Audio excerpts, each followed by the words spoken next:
It's Hello there everyone. This is an unplanned video, unplanned and just kind of random. It's Saturday afternoon. I've just got home from work. I just wanted to make a quick video about how I feel.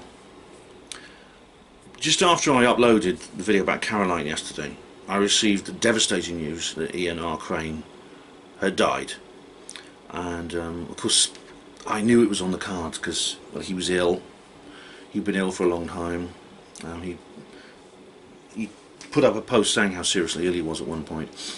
And I knew about a week ago someone said he was in hospital on oxygen, so I thought, oh dear, he's very bad. And I thought we're going to lose him at some point. I thought, we could lose him. And so I sort of kind of prepared for it, but now it's happened. I'm looking around at the world and it just doesn't look the same. The truth movement will never be the same again. We've lost one of our giants, one of our pillars, a general. And well, he was a spiritual man. I think we can safely say, to sum up what he's done on the earth during this lifetime, with mission accomplished. He's now gone over to the other side, probably meeting up with Rick Clay like he always promised he would, and having a beer with him in heaven. I'll have one for me, guys. Cheers. And so I think he can look back on his life and be proud of himself. He had an unusual background for people in this business. I mean, the skeptics always say, oh, it's all about making money. Ian just wanted to make money, and they say these things about everyone, about David Icke, who was a sports presenter on TV, and then you know how much they get paid, and everyone gets accused of this. Ian was, by his own admission, a corporate whore. He worked in the oil industry. He'd spent his entire career with Schlumberger, an oil company, and was living a very ordinary, materialistic, shallow life until I think he was in his late 30s. Then he had a political awareness when he went into Kuwait. He talks about this in some of his talks, in his lectures. In 1991 he went into Kuwait because he was in the Middle East during the Gulf War, the first Gulf War. He went to Kuwait, and you know the story about how Saddam Hussein set fire to the oil fields as a scorched earth policy. Remember those horrible scenes of towering columns of fire high into the sky, and dead birds drowning in oil which had been poured into the sea deliberately by Saddam Hussein and his scorched earth policy. Turns out that wasn't true. It turns out that it was actually American Special Forces who did that. They apparently had some kind of deal with I can't remember what he said, the reason they did it, but he did manage to, he actually got to talk to one of the guys who did it privately at one point later on. But when he talked about it, basically he was warned off by this guy that he describes as some kind of 6'2" called gorilla of a man who threatened him. And then he had a spiritual awakening. He went to live on a houseboat in Amsterdam, and he said he read books and he made notes. He says he's got dozens of books of notebooks that he just filled in with all his thoughts as he was going through this awakening process. A bit like C.S. Lewis, writing continuously. It's very interesting to read people's experience of spiritual awakening. And he said that he was in the shamanic realms, which is, I think, that's a euphemism for, well, I think in Amsterdam most people get into the shamanic realms at some point or another. But then he began his, like I said, this money-making scam he was on meant he ended up losing his career in the oil industry. His marriage broke up, as often, and he lost friends. That often happens, actually. You lose jobs, you lose friends, you lose partners. When you go on this journey, very often other people don't come with you. Happens to a lot of people, unfortunately. But that's all part of living a new life, of being spiritually aware and waking up. And he began lecturing. He's an excellent talker. I mean, I remember when I first saw him, I was transfixed by him, actually. It was in 2006. He did a talk at the Glastonbury Symposium, and in those days I used to order DVDs and things from people. So I ordered a DVD from which I can't find now instantly. I can't find the first DVD of my first Ian R. Crane lecture from 2006. It was the first time he'd spoken at Glastonbury. Since then he's spoken at all of them. He generally is like the roof raiser at the end, like I am with Probe. I thought to myself, he was sort of younger in those days with long hair, and I thought he looked really cool, and he seemed really nice, and he was he was really fantastic information, brilliant on stage. I was hooked. I was hooked on him. I went out and I found out everything I could on him. And then we met actually a few months after that, and we got on really well, and we became friends. He actually stayed when he was doing his fracking tour in Nottingham. He stayed overnight with myself and Sue Stain at her place, because he has like a bed in the back of his van. That's how he travels around when he does on tour.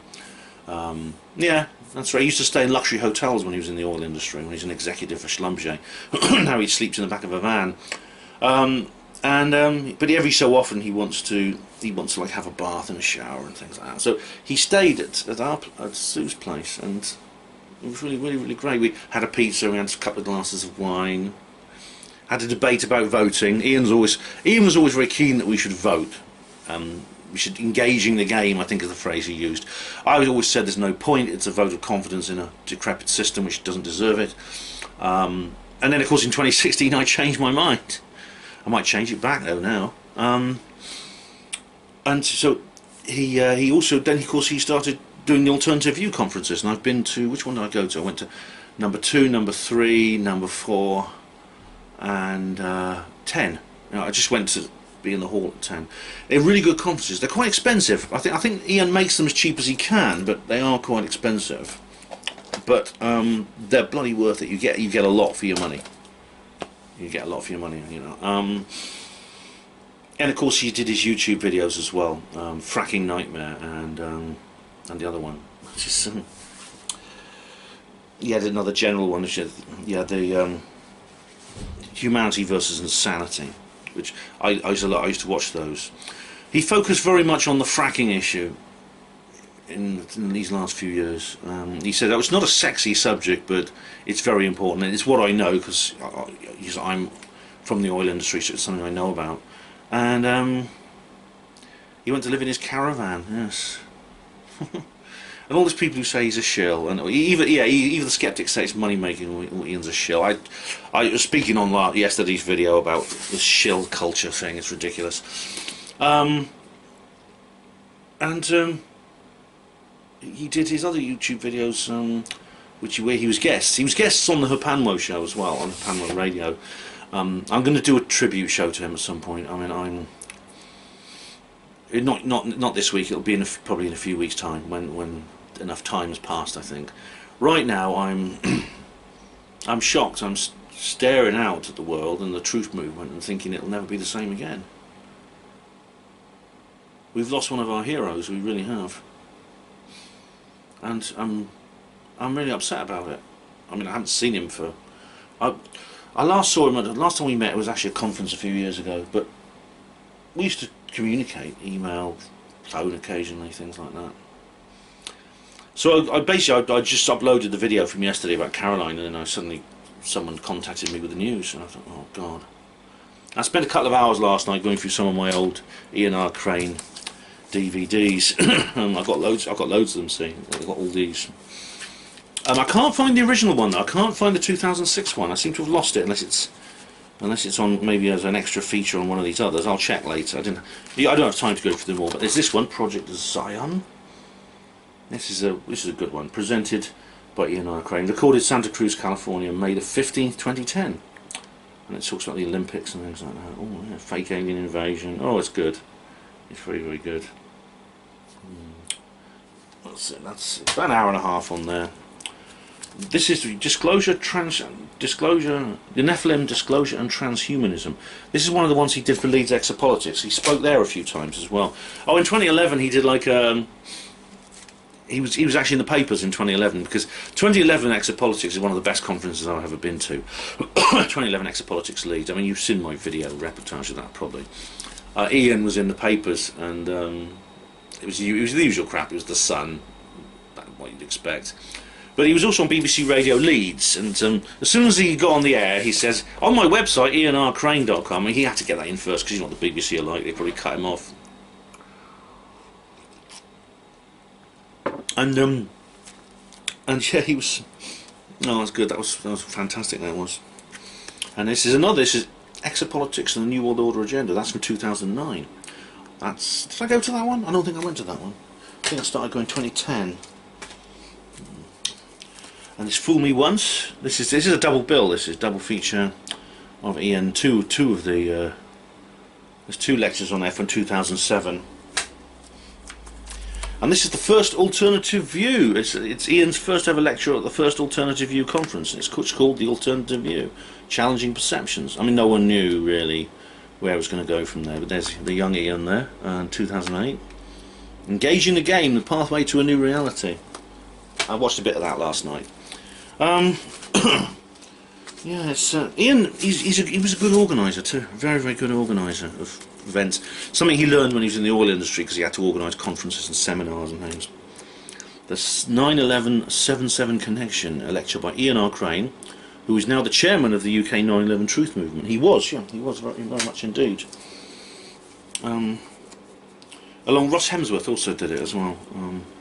Now this is a really good one. There's a lovely image on the cover there, on the cover of this DVD, of Left and Right Brain. This is Breaking Free, the New World Order Breaking Free by Ian R. Crane. I actually went to see, I bought that when I went to see him, because he was on tour, and he'd already recorded some DVDs from the other tour venues, and I took a day trip to Birmingham with Sue Stain, and he talks about left brain, right brain, spirituality and things like that. That's very good.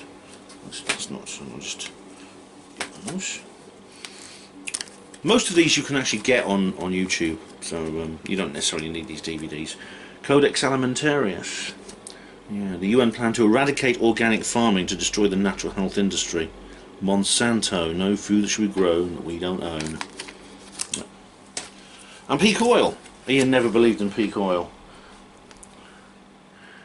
Ian, funny enough, Ian was much more cautious than I was in many ways, because he knew about free energy and stuff like that, but he was saying, oh, maybe the solution to fracking is maybe move it offshore. And I thought, but it's obsolete technology. We don't need fossil fuels. But he thought being too radical too quickly was not a good idea. He was very cautious in that respect.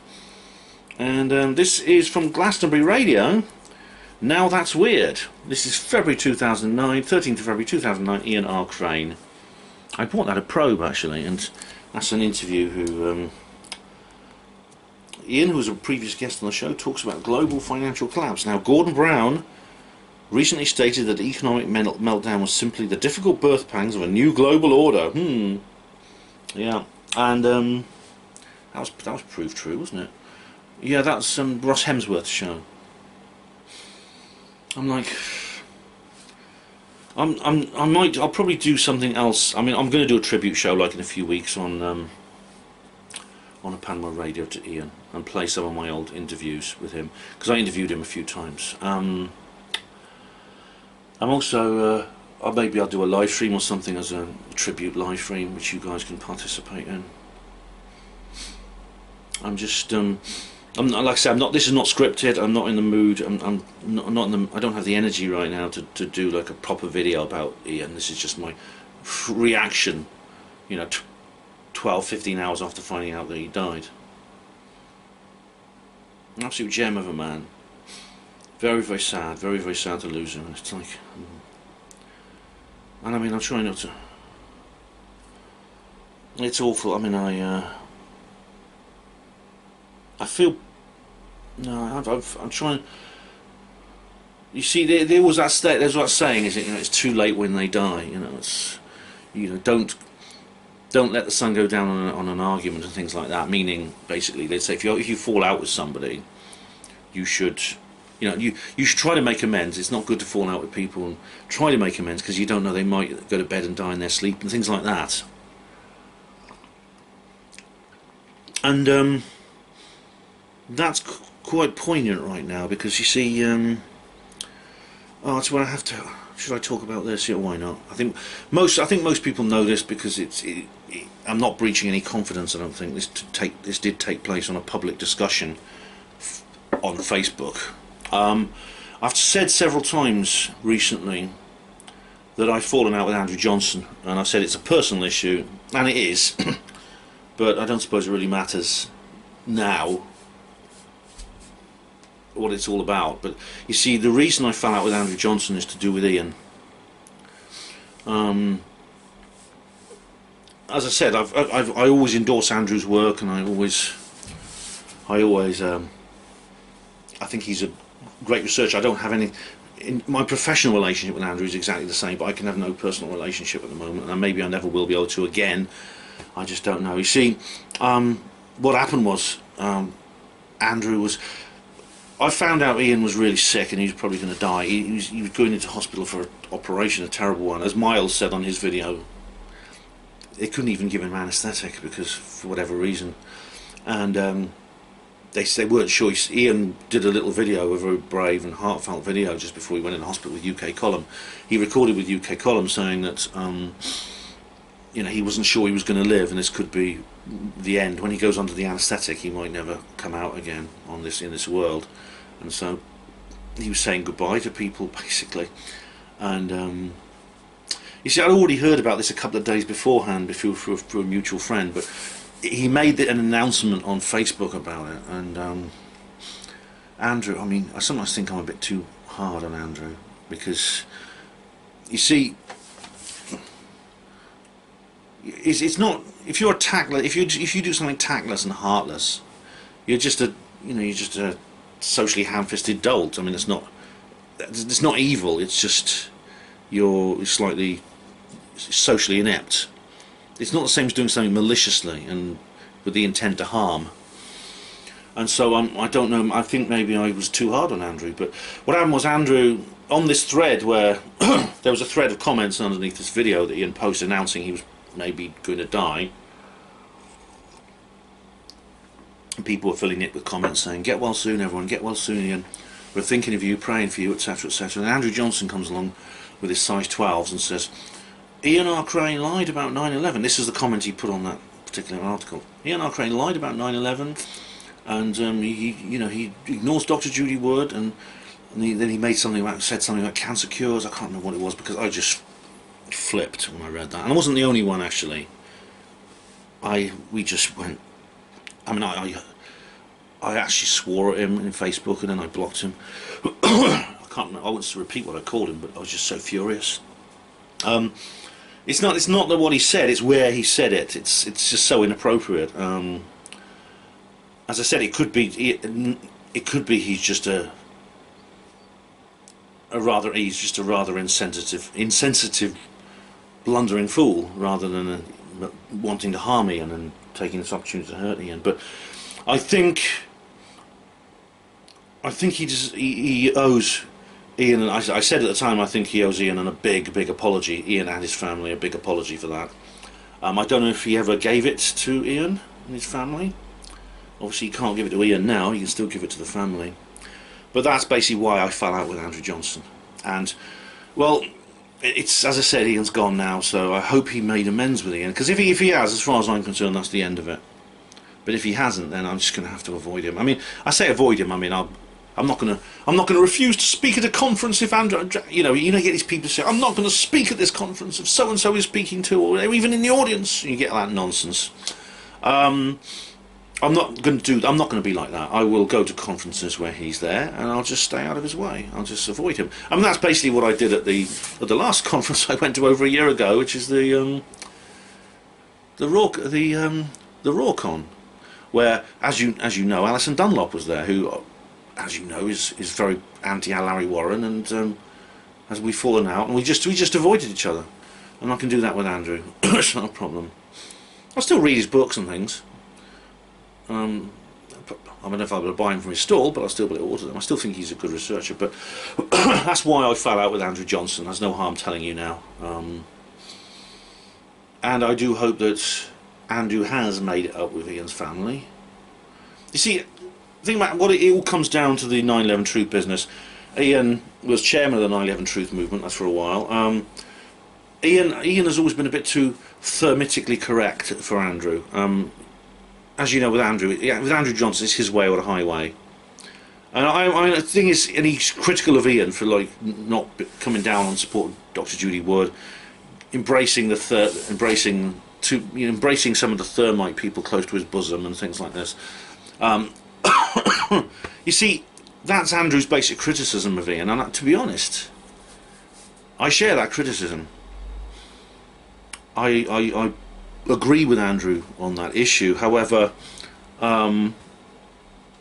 I don't believe, really, that's one of the differences I have with Ian.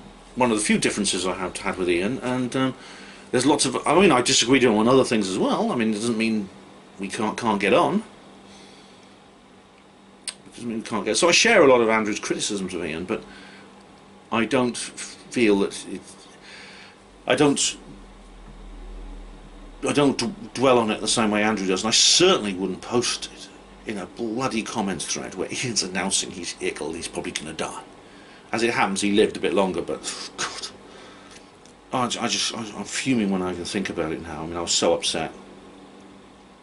So that's a lot of you have been wondering why I fell out with Andrew Johnson. Some of you know already, because as I said, this word gets around. This was in a public comments thread, so. But that's it. That's why I fell out with him. And it's too. If Andrew hasn't apologised to Ian, it's too late. Although he can still apologise to the family. I'm probably going to watch a few more of these DVDs now. These Andrew Johnson and these Ian R. Crane DVDs. I feel like I want to go through them all. Just remind myself of him. Gonna miss him.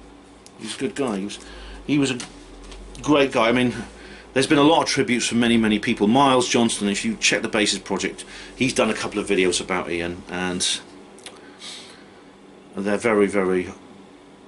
It was from Miles put up one when he found out Ian was on oxygen, just wishing him all the best, and then he put one up announcing that he died. It was very respectful.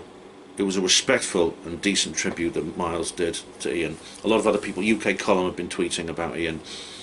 I haven't been on social media yet. I don't think I will for a while. I don't have the stomach for it right now. As I said, I'm just dwelling in my own thoughts privately, my own grief. I'm dwelling in it privately right now. It's funny, you know, you take people for granted. I mean, hadn't even really thought much about Ian until for about a year. I didn't think much about him. Just other things were getting in the way. He was off doing the fracking stuff, but you know, when I found out he was ill, I just thought, oh my God, poor Ian. Oh God, I hope he's going to be okay. What will we do without him?